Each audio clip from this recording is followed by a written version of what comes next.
guys, welcome to my channel. My name is ReadingBear and I hope you are ready for some more stories. And today, we'll take a look at some new entitled people content. If you enjoyed my content, please don't forget to subscribe to my channel and post some bear emojis in the comment. And now, let's dive right into the stories.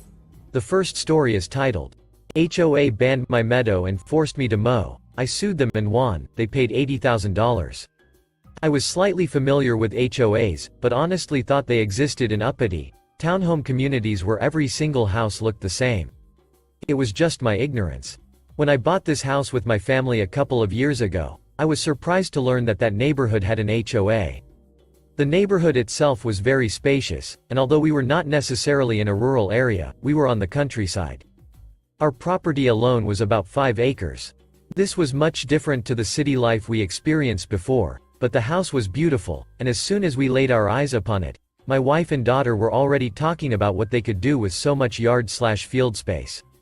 I decided to not let the fact it was part of an HOA discourage us, and we bought the house. Our backyard was more like a giant field, because of how big it was. The space around the house really was beautiful, much like the neighborhood we resided in. We were lucky enough to be surrounded by bright green fields, big trees, and small rolling hills. It was great to sit out on the porch in the porching, and really just observe the greatness that Mother Nature had to offer. However, it would be a lie to say if some of our yard did not look unkept. The previous owners did not seem to maintain anything within the yard, so we decided right away that we should. We wanted to let Mother Nature grow whatever she wanted. On top of that, the previous owner also had cows that would graze the field, so we were excited to see what it would look like once we let it flourish. This seemed like a great thing to us, and I think many would agree. I mean, what is better than letting Mother Nature take back what is hers, right? Well, who would have known that the next 4 years, yes 4 years, we would be battling with the HOA about the yard that had turned into a little meadow? I would like to clarify that while we did let the grass and other plants grow in the field, we also kept it maintained. This is important, because the HOA made it seem like our yard was messy or not maintained. The first time we got a complaint was after it was discovered we had 2 rescue chickens in our backyard. They were not actually our pets, but we had found them, and we were holding them for about a week until one of our friends, who works in the animal rescue business, could come by and pick them up. They were in a little fenced area, and one day our neighbor saw them, and immediately complained to the HOA. We were not allowed to have any pets, unless it was a dog or cat per the HOA. I will admit that I was in the wrong for having the chickens in my backyard, because I knew I was not allowed to have them. However, I also want to highlight that these chickens were not pets to us, nor did we plan to keep them in our backyard. Well, this sparked an entire debate about the grass in our yard and the little meadow that had grown. Because according to the HOA, no one was able to notice the chickens because of how overgrown our meadow was. The HOA issued us letter after letter, saying that our meadow needed to be mowed or we would be fined for every day that it was not. In one of their letters, the HOA stated that the existence of a meadow instead of a trimmed green lawn, with grasses and bushes that rise from 2 to 5 feet tall, is not a standard that the community wants, nor does it conform to the standards of the HOA. I thought this was BS. Because the field behind our house was clearly not a lawn, and nor had it ever been. This was like eating an apple and getting upset because it does not taste like an orange. Besides that, why should I really care what the community wants or what my neighbors want? As long as I am not harming anyone, it should not matter what I am doing with my property. I had kindly sent them back a letter, with the help of a lawyer. In my letter, I stated that it was unfair to compare our yard to a lawn. While many residents of the neighborhood had decided to transform their space into fenced-in lawn areas, we were one of the few that did not. Besides this, most of the meadow was only visible from the roads and adjacent lots in the spring months. We always maintained it afterwards, but the issue was that it was too tall for HOA standards, and that it was not a picket fence lawn like many of the other neighbors. We did not fit in with the neighborhood, is what I was hearing from the HOA. Well, this started another string of letters and complaints. The HOA was trying to compromise with us. The first time, they said that they would let us keep it if we mowed it every 4 weeks. This did not make any sense to us, because a month is no time for anything to really grow back. And that was the whole point of us embracing the meadow and field behind us. We wanted the grass, plants, and biodiversity to flourish. It was Mother Nature's right, after all. After we promptly refused, the HOA sent another letter stating that we could keep it if we mowed it 3 times a year. Again, this is not what we wanted. It completely defeated the purpose of letting the field grow. We refused once again. The HOA sent us a letter, once again. In this letter, they said they would not approve any future sales of the property and house if we did not cut down the meadow. This was so weird to me because, never once did we mention selling the house? And second, even if we did, what if the new buyer also wanted to let the meadow flourish? The whole thing made no sense to me, and I was tired of trying to understand it. After the last letter, I decided to get lawyers involved. At this point, it felt like my family and I were being harassed by the HOA. I understand that they did not like our meadow, but everything else about our property, house, and even driveway fit the HOA standards. I was tired of dealing with the HOA over something that did not matter, and for something that did not devalue my house. I do not know how, but somehow with the help of a great lawyer that was recommended to us through a friend, we were able to gather the letters and evidence, and go to trial. Of course, this did end up being a bit costly, and with all of the back and forth with the HOA for the last couple of years, altogether we ended up spending about $80,000 throughout the years on this issue alone. However, just 2 days before the trial was set to start, the HOA revoked their order for us to mow down our meadow and said that we could keep it. What a waste of time. According to the HOA's decision to let us keep our meadow, they stated that they intended to review its covenants to clarify property maintenance requirements based on community needs and resident input. Sounds like BS, right? Right. They still had to go to court though, so I was happy about that. In the end, the court ordered the HOA to pay us back $80,000 in order to cover the costs of the whole ordeal, and to cover the costs of the legal fees while dealing with this. They had cost us so much money, only to rebuke their decision in the end to attempt to save themselves. Guess that did not work out too well. The next story is titled, Vindictive Ex-Wife Illegally Signed Application to Local HOA in My Name. I'll start this off by saying my ex is vindictive as hell. We've been fully divorced since about right before the pandemic started. We sold the house we shared, and I didn't have to pay her alimony because she cheated and were in an at-fault state. It was messy since D-Day. All of the stereotypes. First the sobbing and then trickled truths saying I love you. It was just one time. Okay, it was 2 years.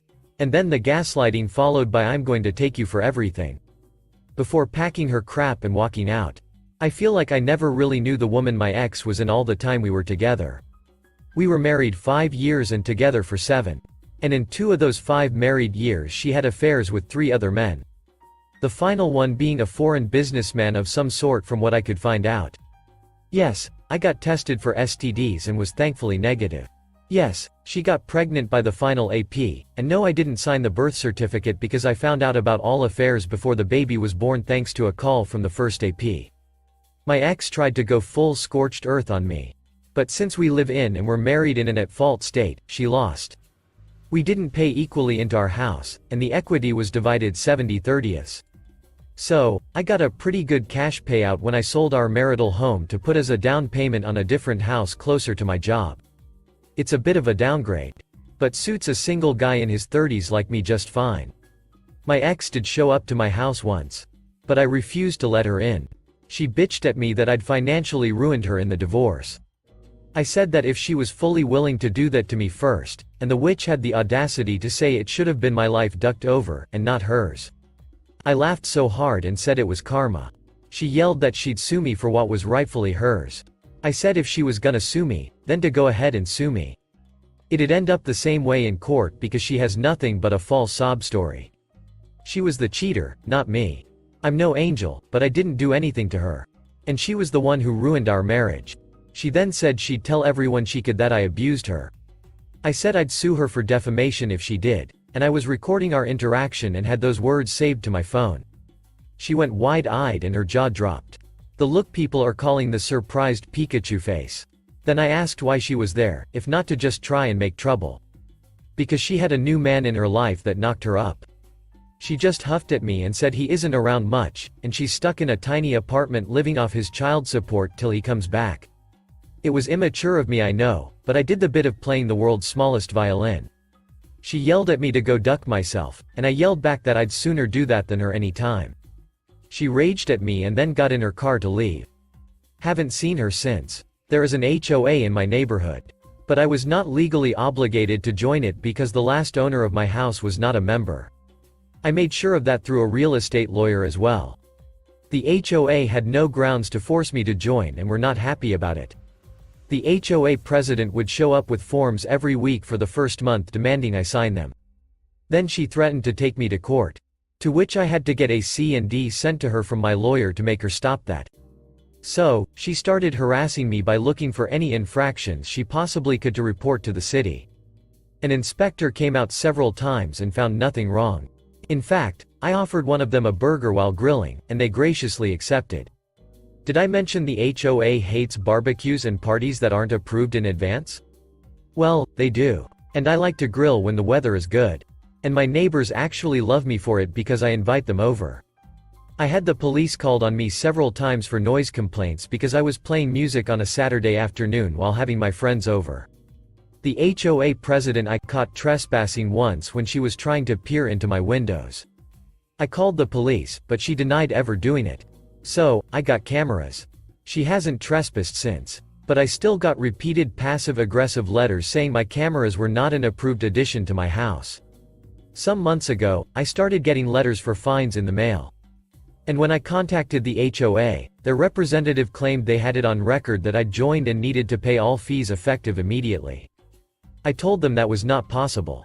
Then they emailed a scanned copy of the forms, and they had a signature on them. But it was not mine.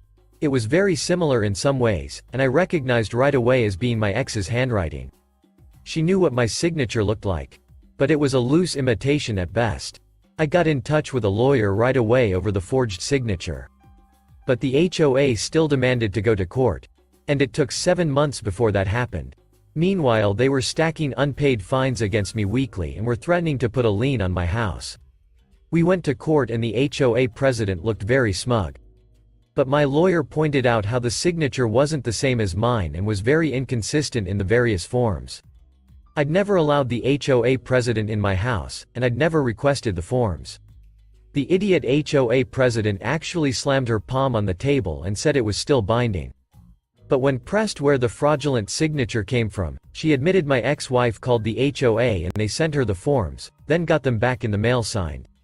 But then she actually claimed she'd thought I'd signed them. The judge looked at her and asked if she was serious. She confirmed she was. The judge then asked how a woman I was no longer married to, that had never even lived with me in my current residence, was supposed to have any bearing on whether or not I joined her HOA. She went quiet and I could see the "oh shit" look on her face as the hamster wheels were turning and she seemed to finally mentally put the pieces together. My lawyer then counterclaimed that what the HOA did was blatant fraud, and legal actions must be taken. And they were. I countersued the HOA for the emotional distress of the harassment I'd gotten since moving in. Which I had lots of proof of. That won me about 10 grand after lawyer fees that I decided to put towards my mortgage. The HOA president was removed from her throne. I like to think she was kicking and screaming. She was also slapped with a hefty fine. I've seen her outside a few times, and she always looks at me like I am the devil. The HOA itself had to pay all of my legal fees too. I wanted to go after my ex for forging my signature. But can't because not long after she forged my signature on those forms, she apparently left the country to be with her third AP. She's somewhere in Europe from what I can see of the final posts on her FB before she disappeared. So, I can't do anything against her unless she ever returns to the US. So that was a wash. I'm not getting letters from the HOA anymore though. And the new president has promised to keep things completely cordial from now on. I still don't feel like I got much of a win in this though. Other than the $10K payout, it all felt like a huge waste of time. The last story is titled, "We comply with neighbor's parking rules which would cause him more problems than us." TLDR neighbor said we couldn't park in front of his house but was dumbfounded when we said he had to remove his cars from in front of ours. I would say that this is a minor case of malicious compliance, but it still felt good. This situation happened a couple of years ago when I would meet up at a friend's house every Monday evening to play board games with him and a now married couple. We are going to say that the friend's name is Matt. Matt lives in one of those neighborhoods where the houses are really close together and there are a million cars parked on the street. One evening, we were wrapping up for the night and just chatting when we heard a knock at the door. It was the neighbor across the street, and he was very upset that someone had parked in front of his house because that spot belonged to him. The car belonged to the married couple, who quickly apologized and said they were leaving shortly. They rushed to get their things together so they could move the car and avoid conflict. However, I had a different reaction. I thought it was extremely rude for him to knock on our door and demand us to move. I told the neighbor that there were no assigned or claimed spots and that you could park wherever you wanted. Obviously, you park in front of your own house or the house that you are visiting if you can, but otherwise just park wherever there is an available spot. He didn't seem to have a good counter to my argument, but still continued to argue that he didn't want us to park in front of his house. Most houses on the street have enough room for one street-parked vehicle on one side of their driveway, while the other side was often unusable due to it being too close to the neighbor's driveway. Best case scenario, on the shorter side, you would have a small spot that would be partially in front of both houses. Due to the odd shape of Matt's lot, which was narrow in the back and wider in the front, he had a lot more space in front of his house on one side than most other houses, enough for 3 cars. This is where the malicious compliance comes in. The married couple gets into their car and leaves, complying with the neighbor's wishes. Matt decides to give in as well and plays along with the neighbor's rules. He points to the 3 vehicles nearby and asks whose cars are these and why are they parked in front of my house. The neighbor looked dumbfounded, and after a moment of silence, he admits that 2 of those vehicles belong to his family. Matt replies, "So according to your rules, you should not be parking in front of my house."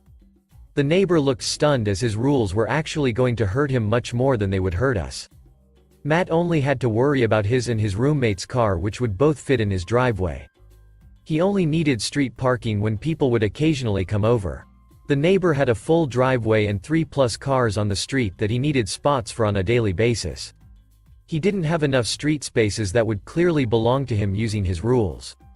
The neighbor walked away in defeat, but apparently argued more with Matt after I left. The pandemic hit shortly after, and we canceled our in-person game nights, and I'm pretty sure the neighbor continued to park in front of other people's houses, which is what everyone else does there anyways. Thanks for listening.